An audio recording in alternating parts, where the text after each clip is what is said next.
This will be obvious later, but my mom never told me any of these stories. Edie would have, but Mom didn't like bringing up the past. Though, when we adopted a stray kitten, she was the one who named it Molly.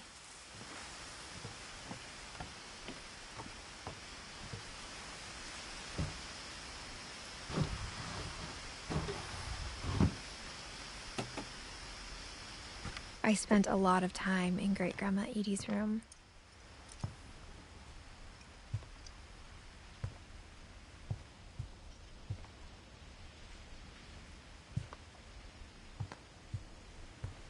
Edie knit me a new pair of gloves every year, just in time to replace the old ones.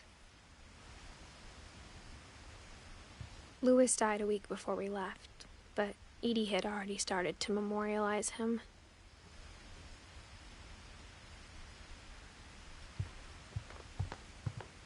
Edie gave a big interview about a mole man living under the Finch house. My mom was furious.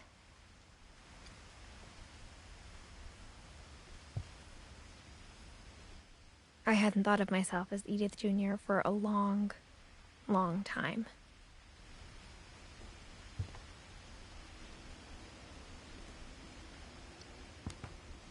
One summer, they evacuated the island, but Edie refused to go.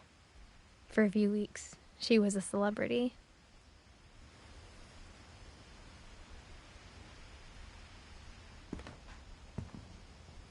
When Edie told people Sven was killed by a dragon, she could also have said he was building a dragon-shaped slide that collapsed. She could have, but she didn't.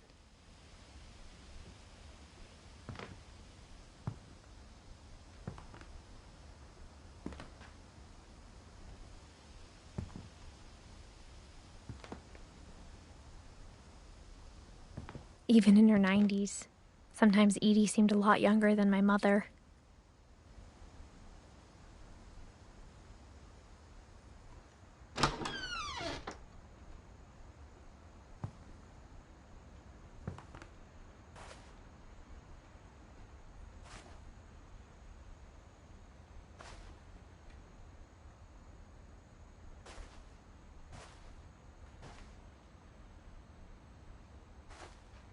The only trace Grandpa Sam's first wife, Kay, left on the house was the pink bathroom. It was a pretty big trace.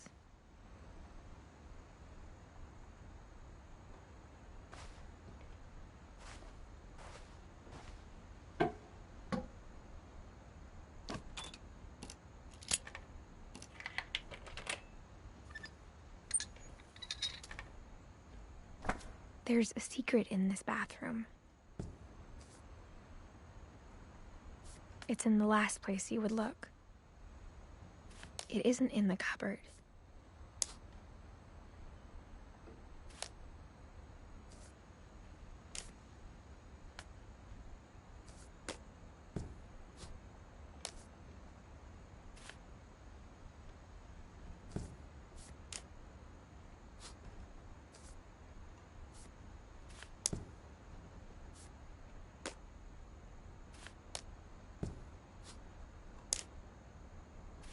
It's hidden in this book.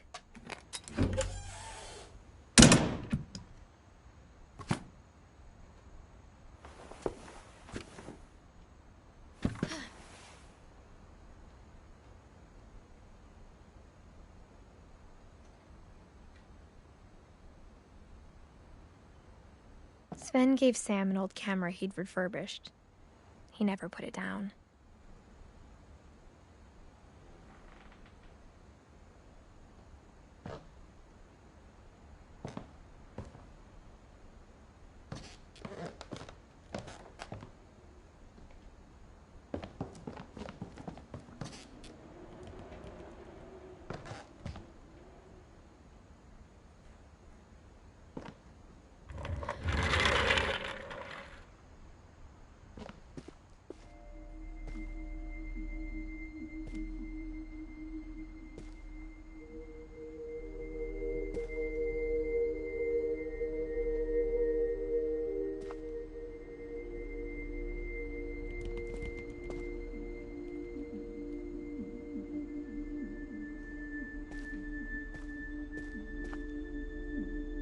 I knew Grandpa Sam had a twin.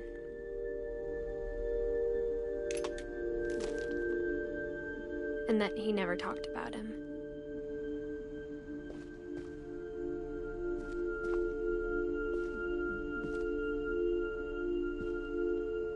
I guess my grandpa didn't like history any more than my mom did.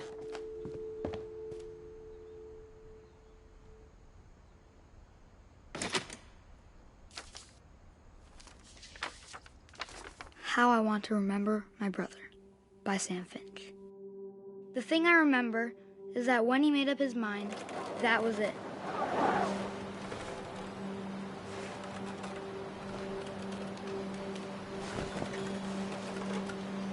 My brother said he'd die before he ate another mushroom, and he did. At Barbara's funeral, we swore we'd never be afraid again, and he wasn't. I think Calvin always wanted to fly. Sam! Calvin! Dinner's ready! Coming! But that day, he finally made up his mind to do it.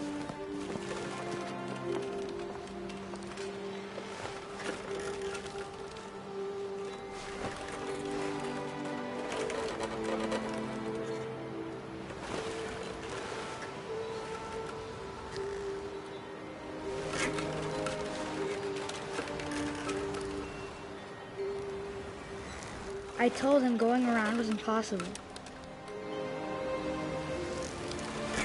Maybe if I hadn't said that. Calvin, I'm not gonna tell you again. Maybe if the wind hadn't picked up. Then maybe he'd still be here. But I doubt it. I think he'd already made up his mind. That's what I want to remember about my brother.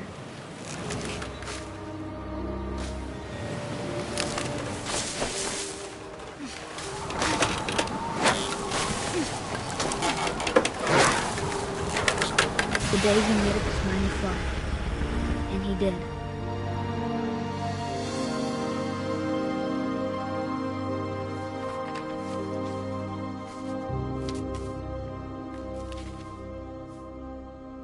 Calvin's story felt strangely familiar. When I was younger, I remember trying to do the exact same thing.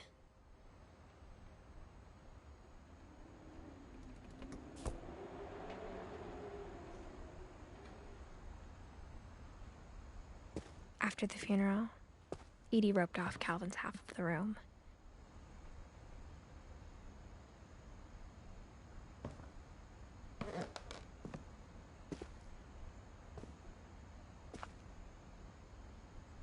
Mom said Grandpa Sam enlisted at 18 and never set foot in the room again.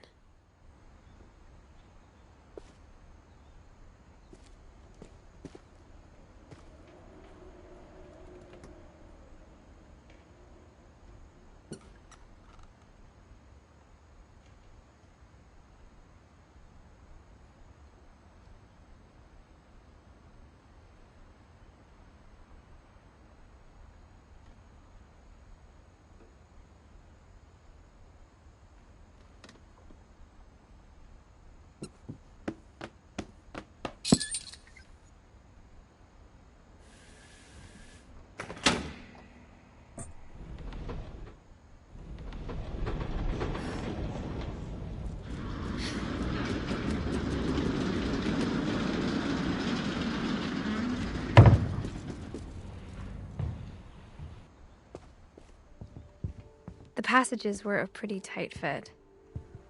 They'd obviously been built for smaller hands and bellies.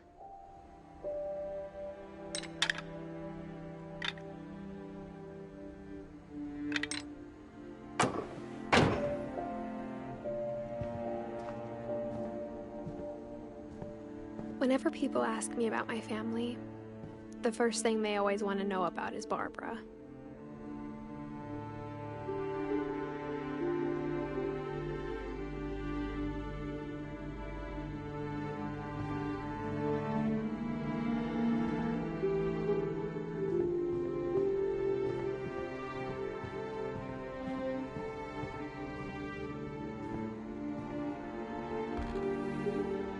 Barbara was a child star for 2 years, until America grew out of it.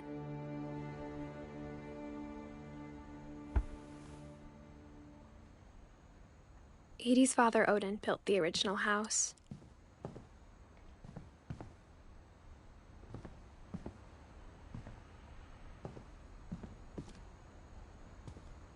Mom must have locked the third floor stairs on the night we left.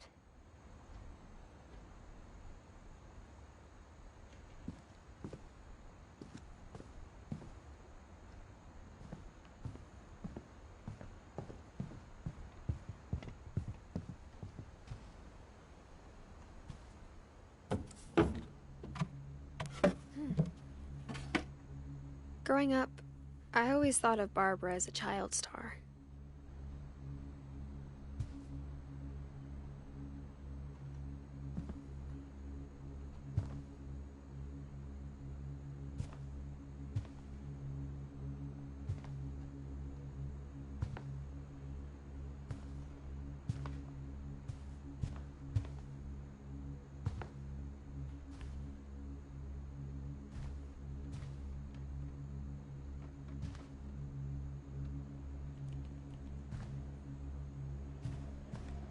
I never thought about how hard it must have been for her afterwards.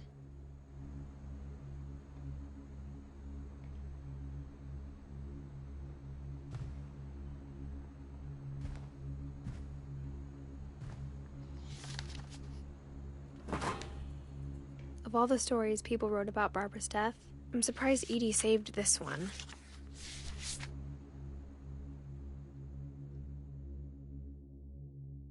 Old Jack here with another ghastly tale inspired by America's most unfortunate family.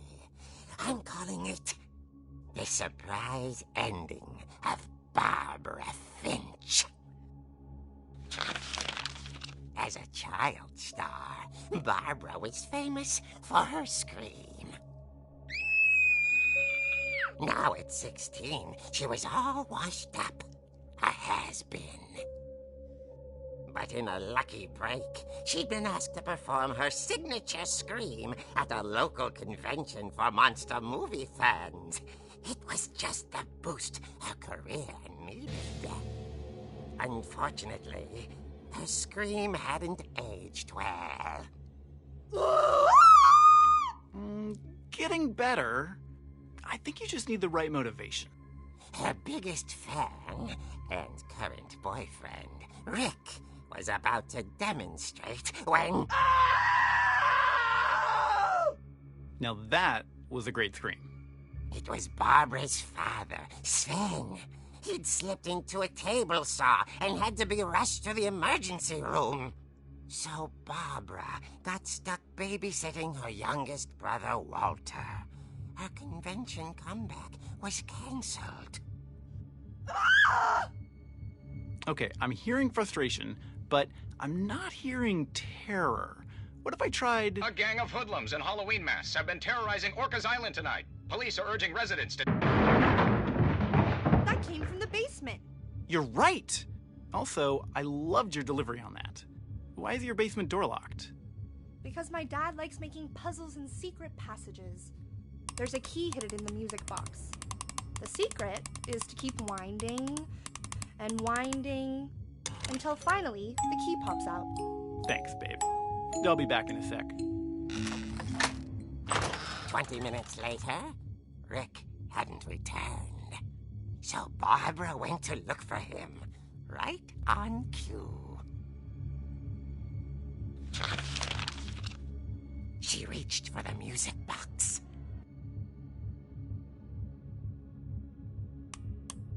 And as she wound the key, she listened for Rick, but the house was silent.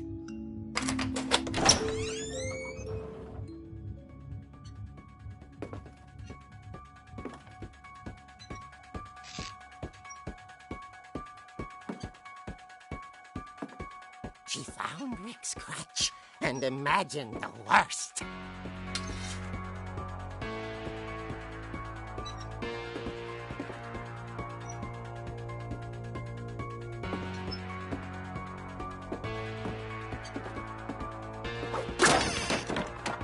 gang's leader is the infamous Hookman killer, Dr. Carl Hamill, who impaled and then ate his family 10 years ago tonight.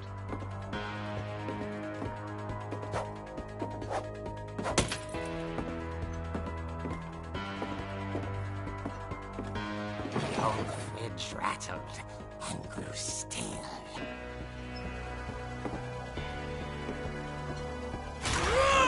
Oh dear!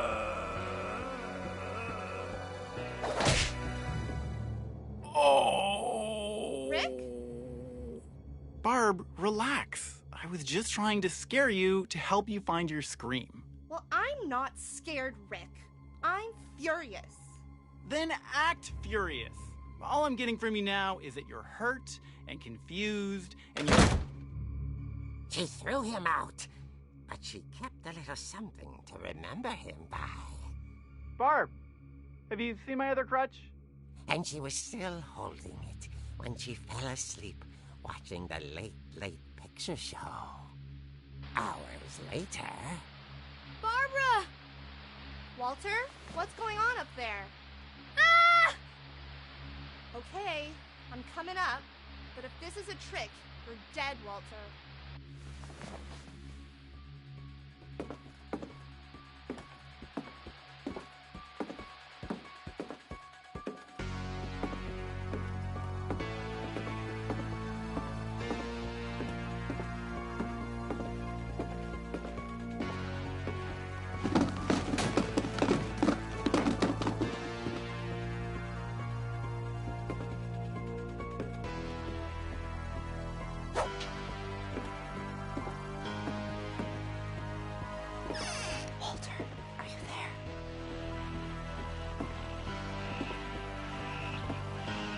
Walter vanished, but his bedside radio was still on.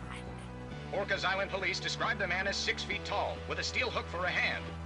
Residents are urged to lock all doors and windows and notify the police of any suspicious activity.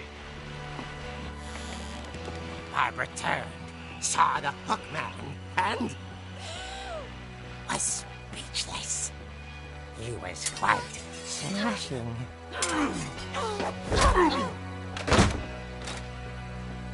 And he was. He couldn't get enough of Barbara. Okay, Barbara, there's gotta be another way out of here.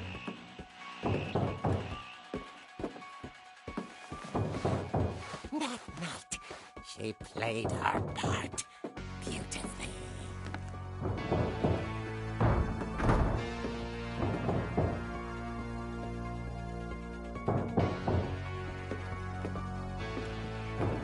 Molly's door hadn't been opened in years.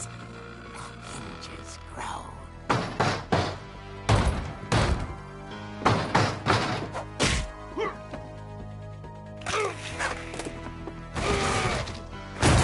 He wasn't moving, but she sensed the story might not be over yet.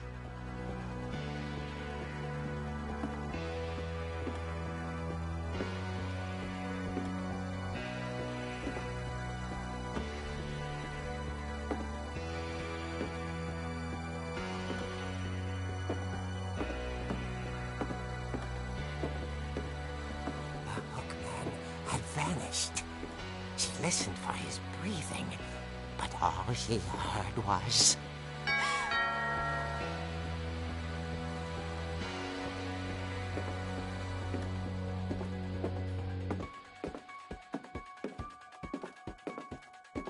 someone at the door was dying to speak to young Barbara. At the door, she heard whispering. It was coming from inside the house.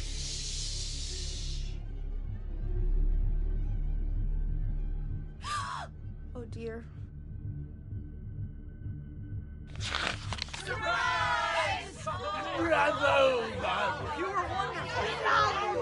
monsters had come to surprise her. For Barbara, it was a dream come true. Then she saw what kind of monsters they were, and she realized what was about to happen. She was going to be famous. program, Barbara Finch gave the performance of her life.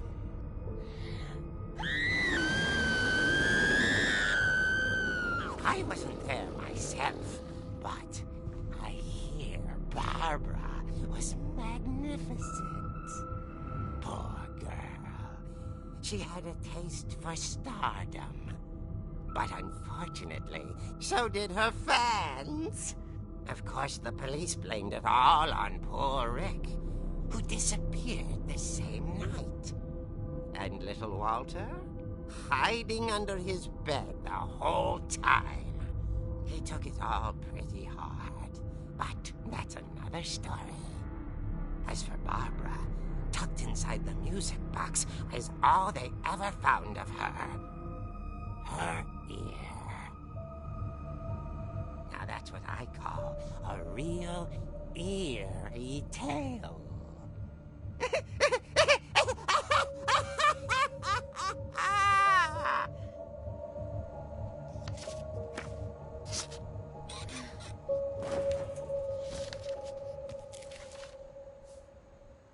Edie told me all Barbara wanted was to be remembered, as absurd as that comic was. Maybe what Edie saw was a happy ending.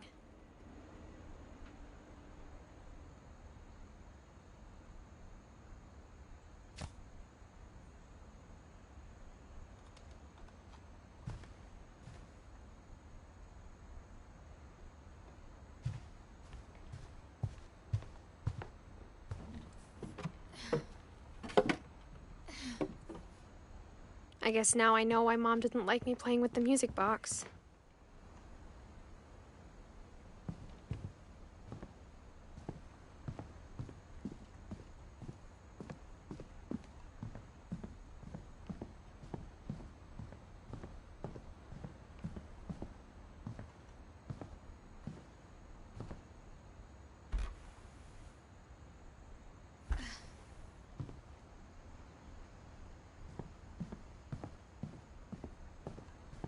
It's funny.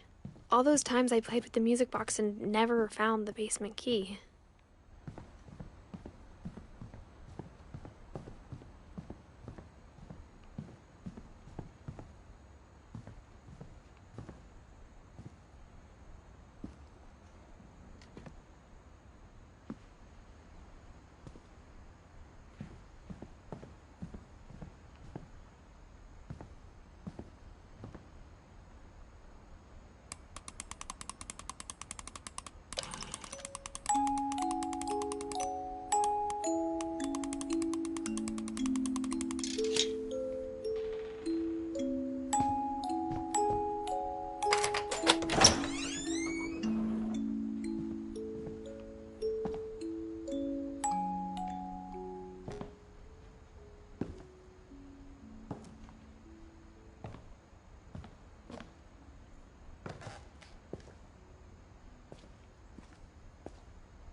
Mom said the basement was off limits, unless I wanted another tetanus shot.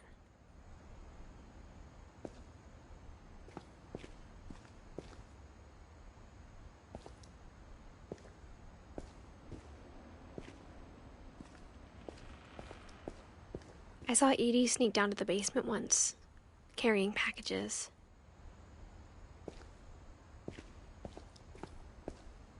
I thought maybe she was hiding presents.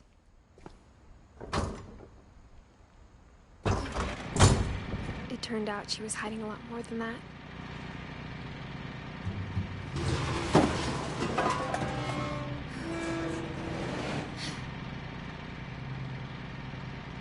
I remember asking Mom once about where Walter had gone.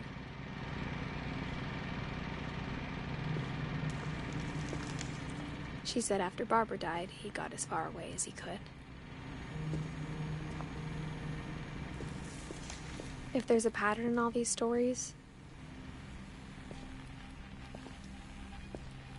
I think it's that none of us has gotten very far.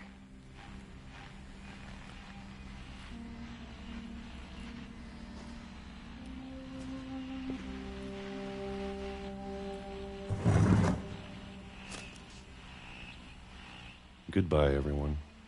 I can't believe I've been down here for 30 years. On that first day, after the shaking started, I didn't think I'd survive a week.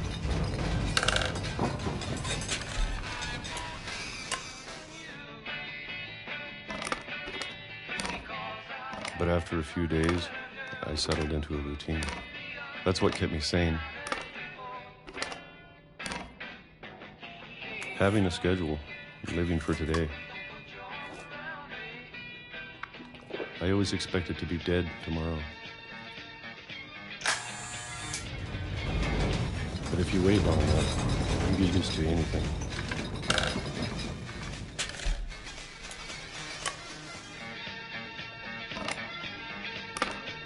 Even a monster on the other side of the door starts to feel normal. Almost friendly.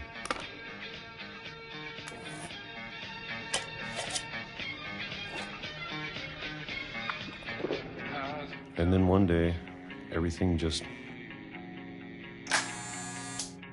stopped.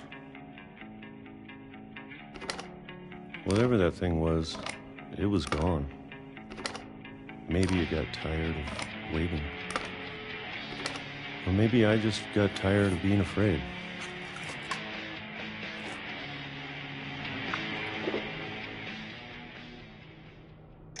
It's been a week now, the longest in 30 years. I'm done waiting.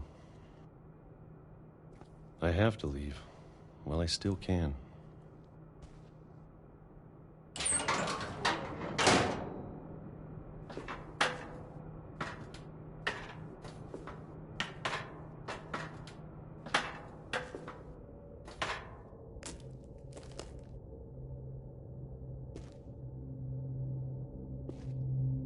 I know it's out there, somewhere. Whatever killed Barbara and Molly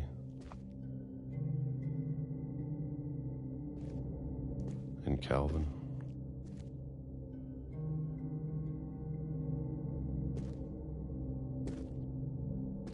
Maybe this is all a mistake. But I need to stop living the same day, even if it kills me.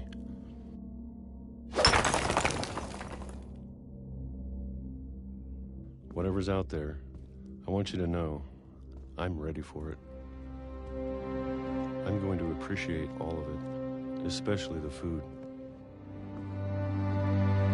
I don't mind if I only have a year left,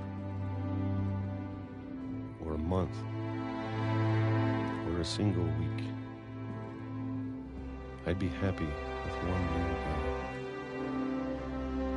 I can already imagine the sun on my face.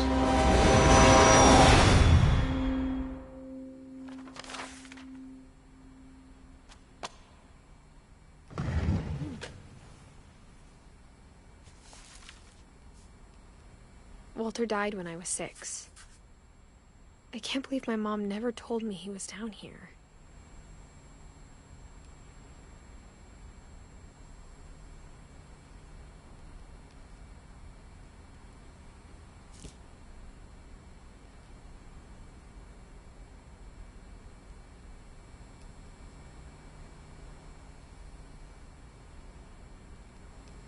I'm sure my mom was trying to protect me.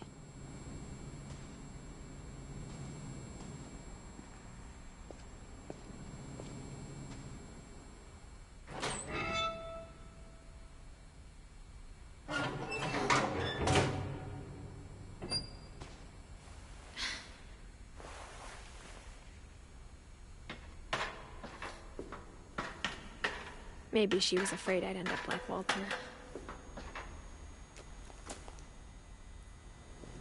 But if she never told me about an uncle under the house, I can only imagine what else she was hiding. I don't want to make the same mistakes she made, trying to bury something that's still alive.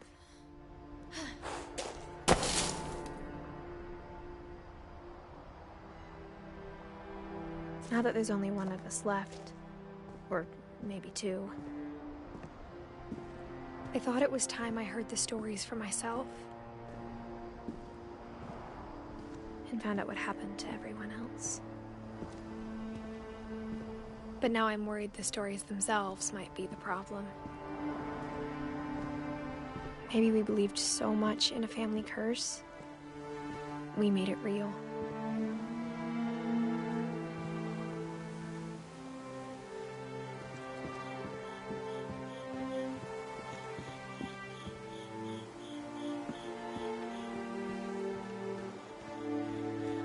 I don't know if I should even be writing this.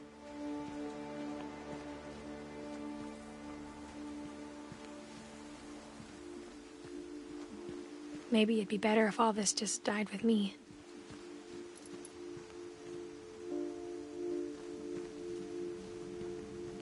But I thought you should know about your family.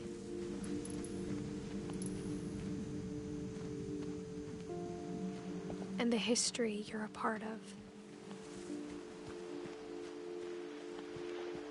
Though to be honest, I feel as lost as you probably do right now.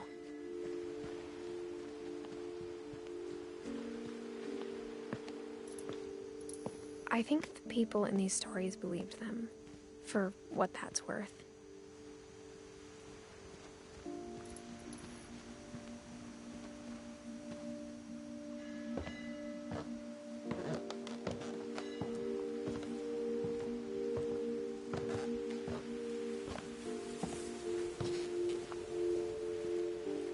And when you look at the house, that history of imagination and stubbornness and madness, any of it seems possible.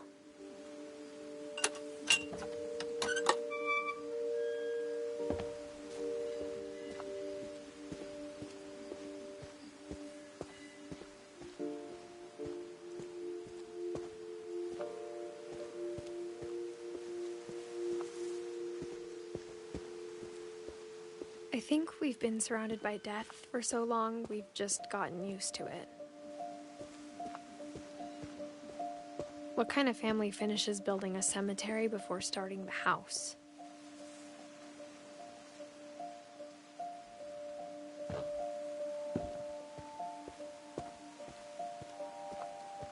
It's embarrassing for me to admit this, but the pet cemetery made me more uncomfortable than the human one. 3 of the gerbils were mine, and 2 had been my fault.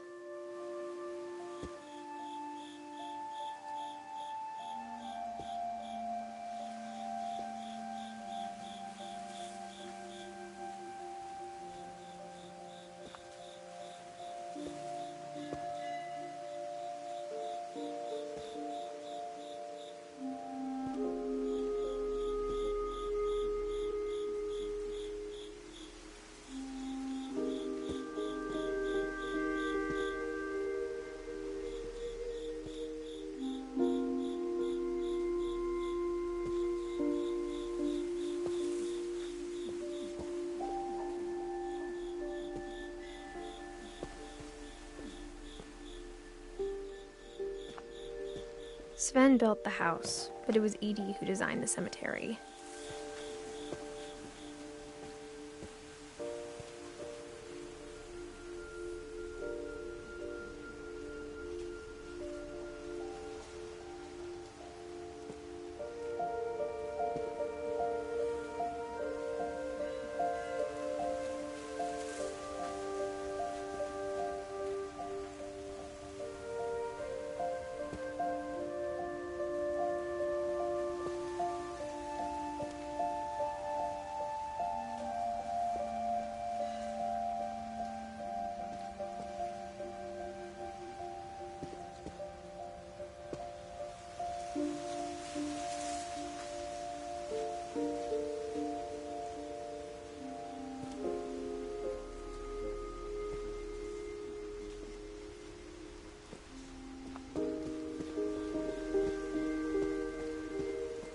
I'm sure Odin's monument had been Edie's idea. My mom was always trying to move on, but for Edie, the past never went away.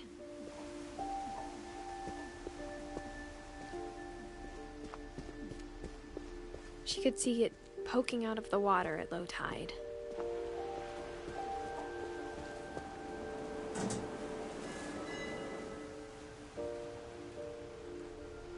Edie said she dreamed about the old house every night.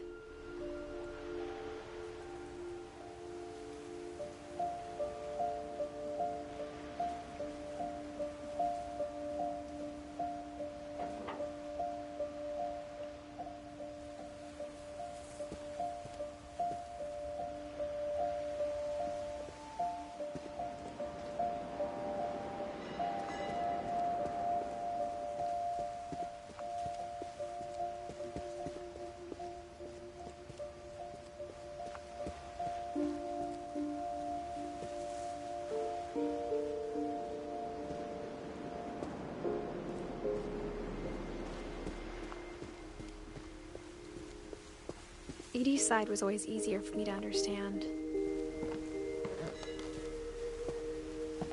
But the older I get, the more I can see where my mom was coming from.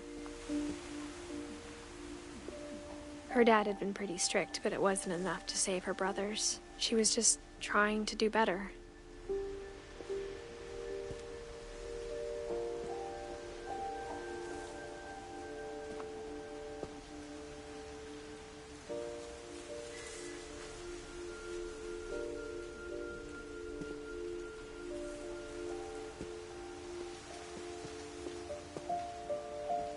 She lost 2 of her brothers, just like I did. I get why she tried so hard to protect us.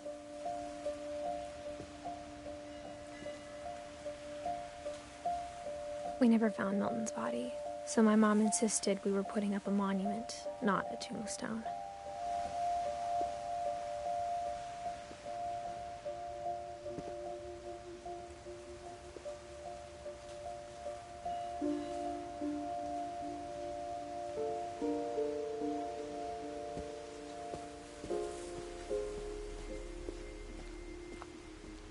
There's so many things I wish I could ask my mom now.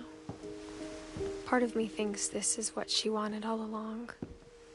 For me to come back someday and find everything out for myself.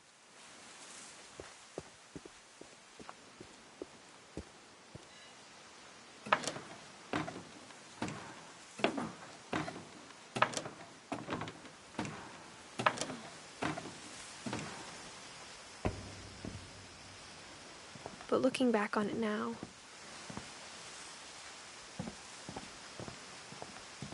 if she told me there was going to be so much climbing, I never would have come when I was 22 weeks pregnant.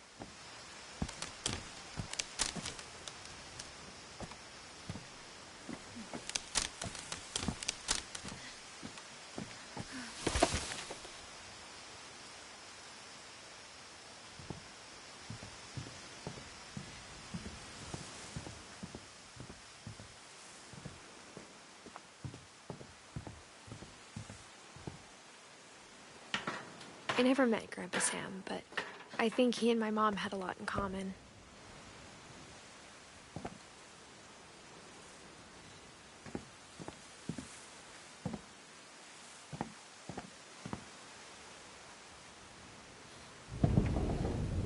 They were both pretty intense.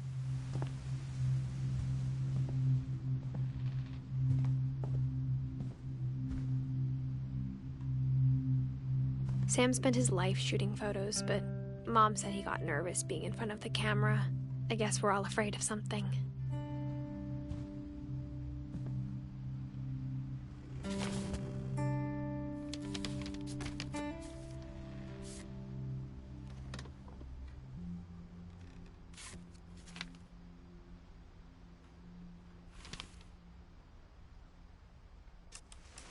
Dawn, I promise, you'll never forget this weekend.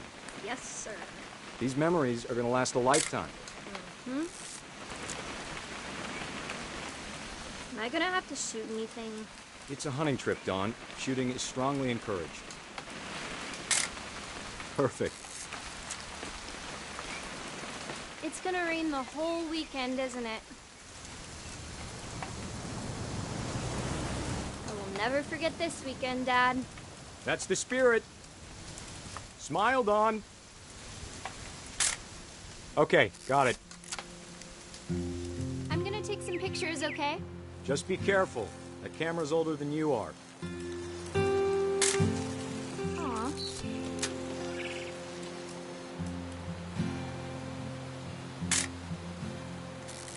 You're right, Dad. It's starting to clear up. Still freezing, though.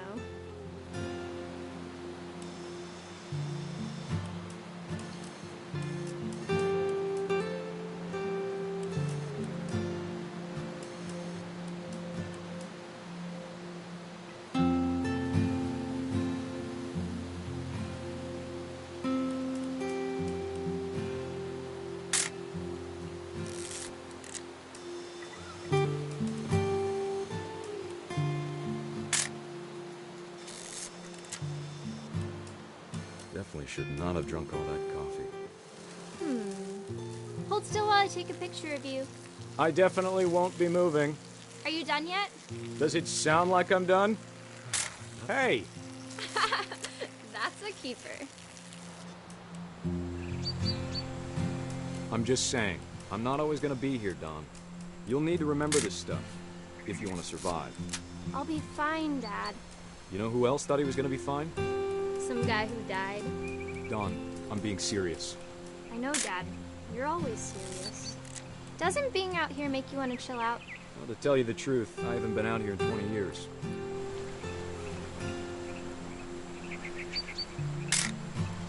Don, don't you think you could find something more interesting to photograph? Last time I was with my brother Calvin. Man, that was a great trip. Your grandpa Sven taught us how to fish, how to build a fire. We found an old logging trail. There were deer everywhere. I bet if I could remember where that trail was, we'd spot a buck for you in no time. Give me a minute to check the map.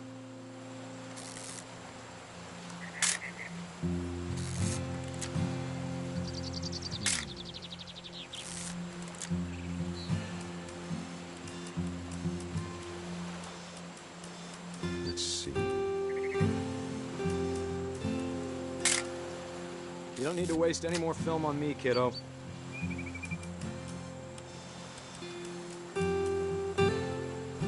Maybe.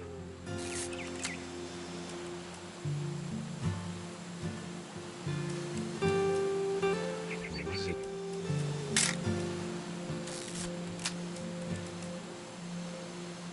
Dad! Good eyes, Don.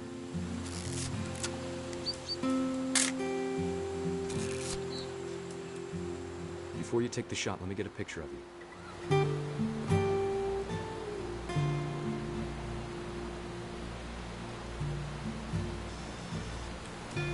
Dad, I... Let me get behind you. Do I have to do this? Don, you don't have to do anything. But if you want to survive, you'll need to be strong. Great shot, Don!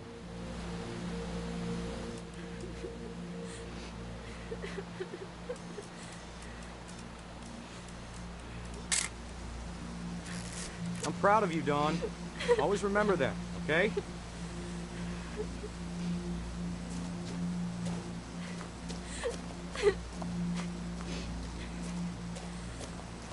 Sorry, Don. Just gotta reset the timer.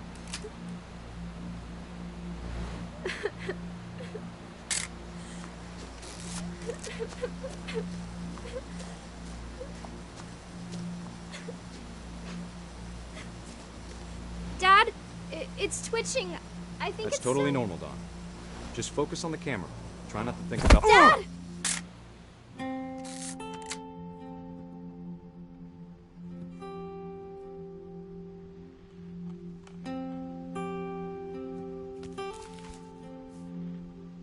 Of all these stories, that's the one I wish most that my mom had told me.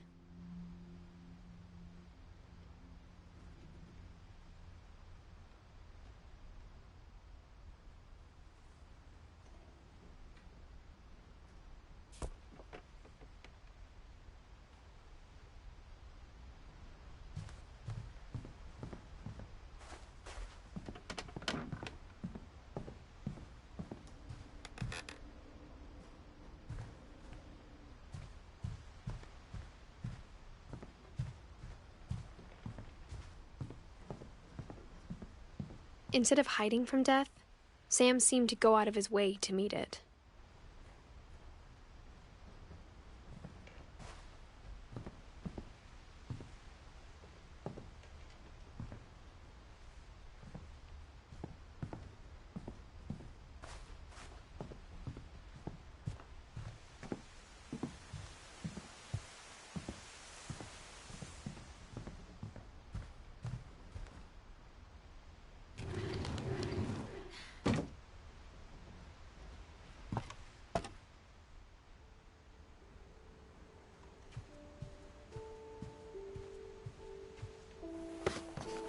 After Sam died, my mom and Edie got really close. They'd both lost a lot.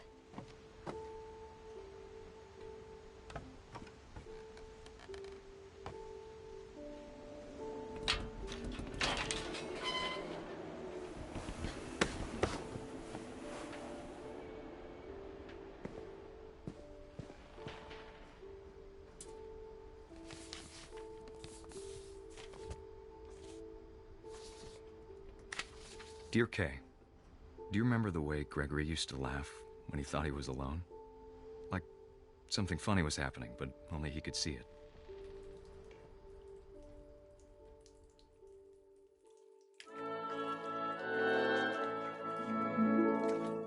I think he saw things the rest of us don't.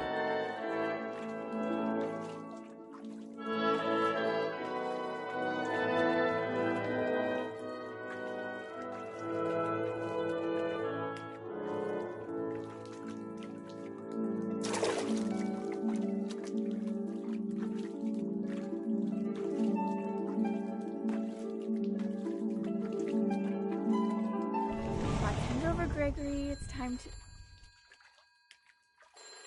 Hold on, sweetie. Hello? Sam, I told you I don't want to talk right now. I wonder what he saw.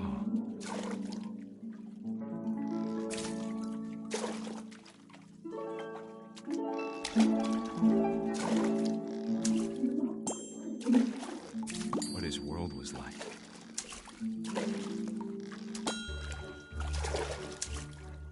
He reminded me so much of Calvin. Lost in his imagination. Whatever it was he saw.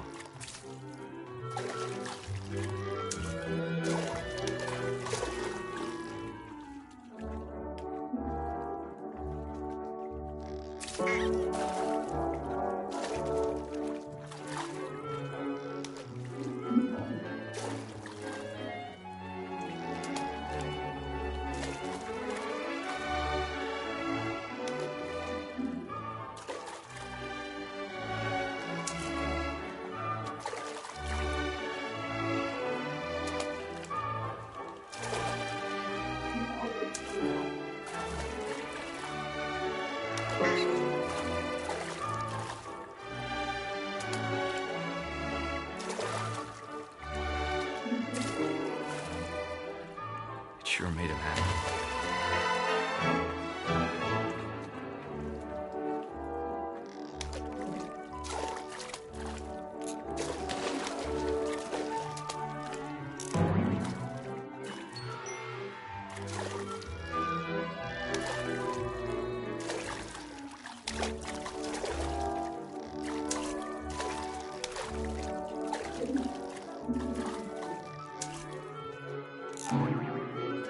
I know how silly it sounds.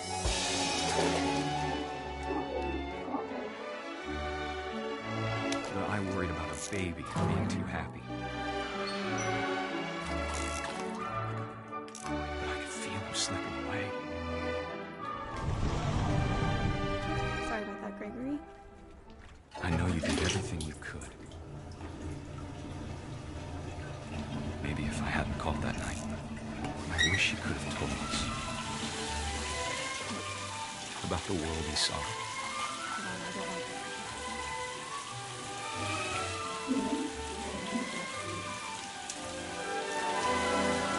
There's so much I don't understand about Gregory, about everything.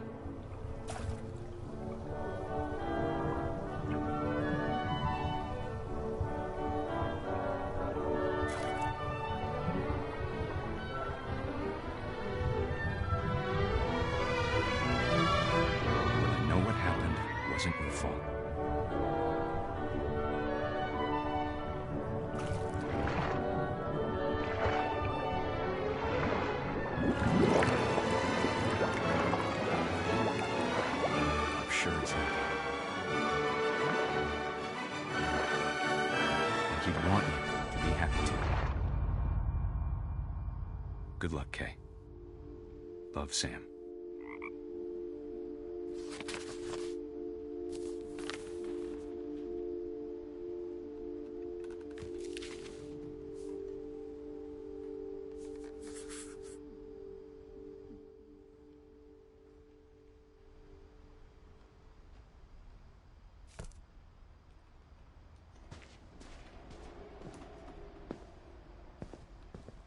I can't imagine my mom ever writing poetry, and yet...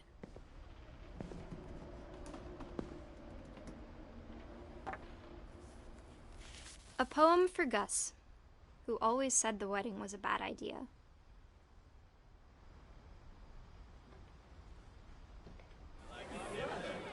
Our father never hit us kids, at least not very hard, before the day my brother said with teenage disregard that he'd be dead before he'd see a wedding in our yard.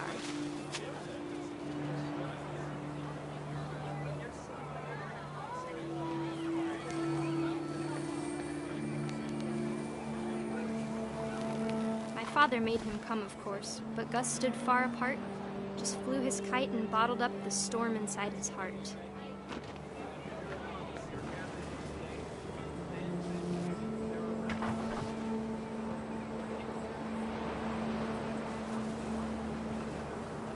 I tried to talk him out of it, but though he'd never met her, "We don't need a stepmom," were the words that I now pronounce you husband and wife. You may kiss the bride.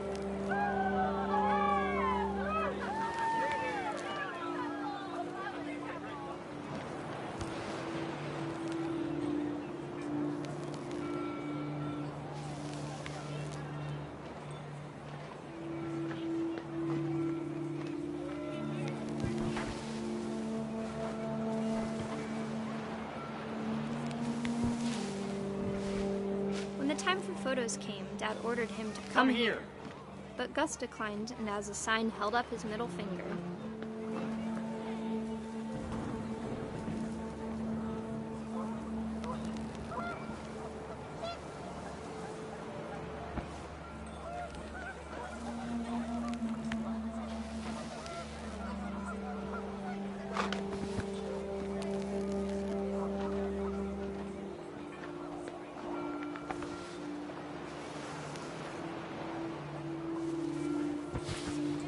The wind picked up, and panicked geese appeared and quickly went.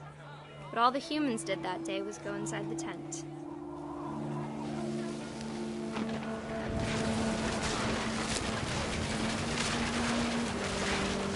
The rain came down in buckets then, but no one seemed afraid that nature might destroy the tent our dad had crudely made.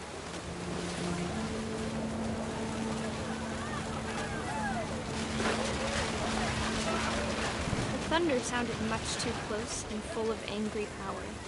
But all my father said to this was, "Make the music louder."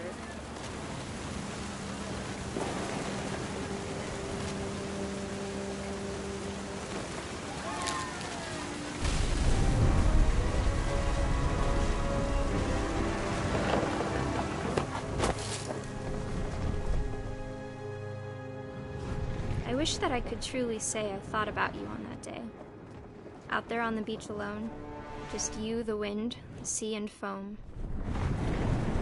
But I didn't, until we found you.